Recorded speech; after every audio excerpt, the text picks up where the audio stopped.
मैं समझता हूँ कि इन तमाम इश्यूज़ पर अपोजिशन हो या हुकूमत हो, दोनों सियासत कर रहे हैं। दोनों अपना अपना एक मौक़िफ़, इसलिए कि आप रोज़ाना आज आप भी प्रोग्राम कर रही हैं, हम लोग भी प्रोग्राम करते हैं। शाम को टेलीविज़न स्क्रीन्स पर एक ही बात होती है, शरीफ फैमिली की हमायत, शरीफ फैमिली की मुखालफत, मरीम नवाज़, नवाज़ शरीफ, आसिफ अली ज़रदारी। हुकूमत के पास कुछ करने को है नहीं, इसलिए हुकूमत को इन्हीं के ऊपर सारे इल्ज़ाम लगाने हैं। अपोजिशन के पास भी शायद करने को कुछ नहीं है, तो वो उनका काम है कम से कम अपना दिफा करना या उन जो चीज़ें उनके ख़िलाफ़ हुई हैं उनको मन घड़त करार देना, या अपने ख़िलाफ़ जो जिसको वो समझते हैं कि हमारे ख़िलाफ़ फैसले हुए हैं उन पर तनकीद करना। आप मुझे बताइए तमाम टीवी चैनल्स पर इसके अलावा और शाम में क्या होता है? यानी कभी ये बात होती है कि पाकिस्तान को मसाइल क्या दरपेश हैं, कभी हुकूमत ने ये कहा हो कि हमारी इकानमी की तरफ हम किस तरफ आगे बढ़ रहे हैं, कितना नुकसान हो रहा है। इस वक्त जो मुल्क की हालत है, जो आपकी मैशत की तबाह हाल सूरत हाल है, जो आपके अंदर बेरोज़गारी है, जो हुकूमत के अपने वादे थे, जो हुकूमत मंशूर लेके आई थी, कभी उसका तज़किरा आपको बहुत कम मिलेगा। इसलिए मैं समझता हूँ सियासत बराए सियासत हो रही है, इल्ज़ाम तराशी बराए इल्ज़ाम तराशी हो रही है। इसका नतीजा सिर्फ यही है कि आने वाले इंतखाबात में अपोजिशन के पास ये बात होगी कि हुकूमत हमें विक्टिमाइज़ करती रही है, हमारे ख़िलाफ़ फैसले आए, और हुकूमत के पास ये होगा कि साबिक़ हुक्मरानों ने इतना तबाह किया कि हम 5 साल में भी ठीक नहीं कर सके, इसलिए 5 साल और। तो आपको लगता है कि अगले इलेक्शन में भी ये बायबल होगा कि पिछली हुकूमतों ने कर दिया तो इसलिए हम 5 साल कुछ मेरे ख्याल में 3 साल से तो यही है ना। आप बता दें मुझे 3 सालों में अगर हुकूमत अगले इलेक्शन में आपको लगता है कि ये बाय करेगी अवाम के 5 साल आप मुश्किल होगा ये अवाम ये बाय करें, लेकिन हुक्मरान यही समझते हैं जो हुकूमत में बैठे हुए लोग हैं।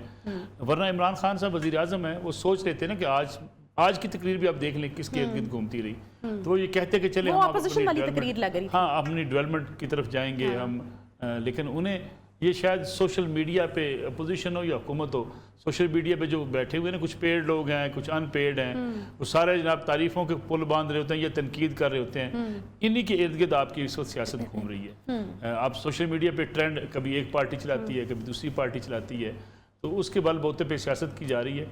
हकीकी मानों में अगर आप देखें मुल्क जिन मसाइल से दो चार है, आम आदमी की ज़िंदगी कितनी मुश्किल है, इस पे आपको बहुत कम बात होती हुई दिखाई देगी। इसलिए कि हमारे यहाँ हम ओवर पोलिटिसाइज सोसाइटी बन चुके हैं, फिर हम इस हद तक एक दूसरे को बर्दाश्त करने के काबिल नहीं रहे। आप देखें नेशनल सिक्योरिटी का इजलास होता है, आपके प्राइम मिनिस्टर शरीक नहीं होते, मुल्क की सारी सियासी जमातें बैठी होती हैं, आपके इंटेलिजेंस के इदारे ब्रीफिंग दे रहे होते हैं, प्राइम मिनिस्टर साहब वहाँ तशरीफ़ नहीं लाते। तो ये हाल है आपकी संजीदगी का इस वक्त सियासत में। तो फिर आपको यही देखने को मिलेगा हर रोज़ एक बयान, उसके बाद उसका जवाब, उसके बाद नया बयान, इसके अलावा और कुछ नहीं हो रहा। तो ये जिस तरीके से हम देख रहे हैं कि हुकूमती वज़रा इस सारे मामले को डिफेंड करते हुए नज़र आ रहे हैं, जैसा मरीम नवाज़ साहिबा ने भी कहा कि साकिब निसार साहब की जानिब से उतना डिफेंसिव किस्म का रवैया या कोई बयानात नहीं आ रहे, जिस तरह से हम देख रहे हैं कि वज़रा जो हैं अब वो इसमें एक पार्टी उसकी वजह ये है कि हुकूमत के पास तो बयानियाँ ये है ना कि साबिक़ हुक्मरान चोर थे, फ्रॉड थे, उनके खिलाफ मुकदमात के फैसले आ गए, तो वो हर उस चीज़ को डिफेंड करेंगे जो साबिक़ हुकूमत के खिलाफ आती हो। साकिब निसार साहब को डिफेंड करने के लिए इसकी ज़रूरत खुद नहीं है कि हुकूमत बेनिफिशरी है इस सारी सूरत हाल की। तो हुकूमत अगर बेनिफिशरी है तो हुकूमत डिफेंड क्यों नहीं करेगी? फिर हुकूमत का सारा बयानिया ही साबिक़ हुकूमत के ऊपर है कि साबिक़ हुक्मरान ये गलतियाँ कर रहे थे, और उनको आप देखें हर वक्त आप क्या कहते रहे। आप आज भी वज़ीर आज़म साहब का एक ही अल्फाज होते हैं, चोरों को नहीं छोड़ूंगा, डाकुओं को नहीं छोड़ूंगा, मुल्क लूटने वालों को नहीं छोड़ूंगा। भाई आपने किया क्या उनका आप नहीं छोड़ेंगे? आप कार्रवाई क्या कर सकें? आपके जो मुकदमात आपने कायम किए उसमें से आप हासिल क्या कर पाए अब तक?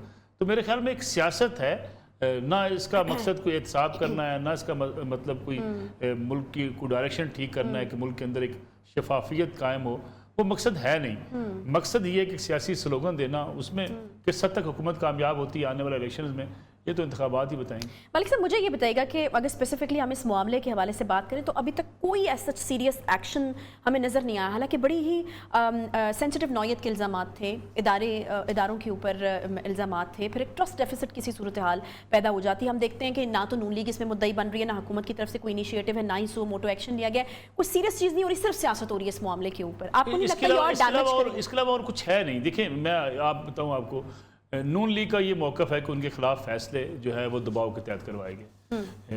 हुकूमत कहती है नहीं जी बड़े आज़ादाना फैसले थे, लेकिन अभी आज ही हुकूमत के खिलाफ कोई फैसला आ जाए, यही हुकूमत इलेक्शन कमीशन पाकिस्तान को बुरा भला कहना शुरू कर देगी।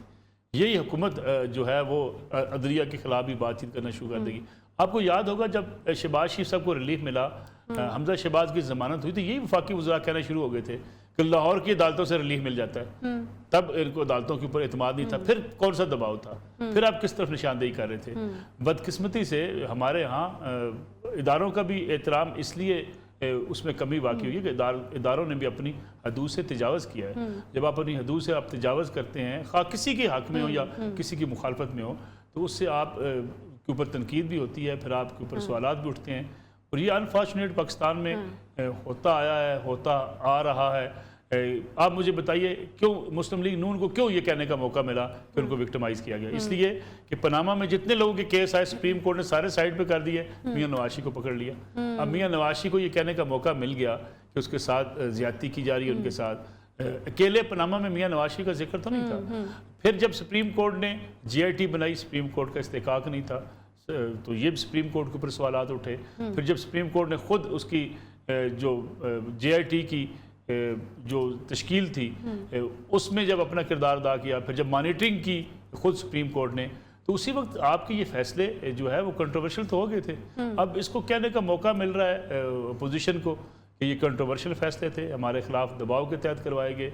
ये सारी चीज़ें होती रही हैं ना जी। आप हुसैन नवाज की अब तस्वीर रिलीज़ कर रहे थे, उसमें से कौन सा आप एहतसाब कर रहे थे तस्वीर रिलीज़ करके, जब आपने खुद अपनी इन्वायरमेंट इतनी शो कर दी? इस मामले का होगा क्या? ये सियासत की नजर हो जाएगा दोनों तरफ? कुछ नहीं होगा, ऐसे सियासत चलती रहेगी, मफादात की चीजें जो है कुछ नहीं होगा। बताएगा कि नुकसान जो है वो हो रहा है, वो किसको हो रहा है? अदारों? नुकसान आम आदमी को हो रहा है, नुकसान आम आदमी को हो रहा है। वो महंगाई की चक्की में पिस रहा है, वो सियासी बयानबाजी सुन के रात को सो जाता है, उसके पास खाने को पैसे नहीं है, बिजली के बिल उसके बढ़ रहे हैं, गैस की कीमतें बढ़ रही हैं, महंगाई का एक तूफान इसका वो सामना कर रहा है। वो इस महंगाई के तूफान में ये लोरी लेके सो जाता है कि ये साबिक हुकूमत का किया हुआ है। तो ये मसला तो आम आदमी का हो रहा है। आप मुल्क की इकानमी श्रिंक कर रहे हैं, आम आदमी मर रहा है। आप टैक्सेस की भरमार कर रहे हैं, आम आदमी मर रहा है। पेट्रोलियम मसनूआत महंगी कर रहे हैं, आम आदमी मर रहा है। एक एलीट क्लास इस मुल्क के अंदर बन गई है, वो खा अपोजिशन में है खा हुकूमत में है, जिसको अवाम के इन मसाइल से कोई सरोकार नहीं। वो समझते हैं बस सियासत करें, आए तकरीर करें, बयानात दें, इल्जामात लगाएं और घर चले जाएं, इसके अलावा और कोई काम नहीं। अब हम देख रहे हैं ना लेटली एक ऑडियो का खेल शुरू हो गया। एक तरफ से ऑडियो आती है, फिर दूसरी तरफ से ऑडियो आती है। अब हुकूमत ने कहा है कि जी मरीम नवाज की ऑडियो को पे जो है वो हम तहकीकात कराएंगे कि किस तरीके से अगर आपका पर्सनल मीडिया सेल था तो उसने किस तरीके से इतनी रकम बांट दी। 15 से 18 अरब तक रुपए जो हैं उनका इल्ज़ाम वो लगा रहे हैं कि मीडिया को दिए गए, सहाफ़ियों को दिए गए। तो किस तरीके से आपने बांट दी? एक तो मेरे ख्याल में फवाद चौधरी साहब एग्जैजरेशन कर रहे हैं, उनको नहीं करना चाहिए। बड़े जिम्मेदार आदमी हैं, बड़े समझदार आदमी हैं, पॉलिटिकल वर्कर है। किसी साफ़ी को ऐसे पैसे नहीं बांटे गए या किसी ने दिए हों। ये मेरे ख्याल में ये तरीकाकार दुरुस्त नहीं है। जो हुकूमत आती है वो ये इल्ज़ाम लगा देती है, भाई अगर किसी साफ़ी को पैसे दिए गए, आपकी हुकूमत है, पकड़े लाए उसे चौक में लटका दें उसको, जिसको पैसे मिले हैं कहीं उस साफ़ी का नाम सामने लेके आए। ये कह देना टीवी पे आके कि साफ़ियों को पैसे मिले हैं, इससे बड़ी बदयांती कोई नहीं। आप मीडिया हाउसेस का नाम लें, जरूरत पैदा करें ना मीडिया हाउसेस की। ये मीडिया हाउसेस जियो टेलीविजन, ये बाकी टेलीविजन आपकी कैंपेन चलाएं।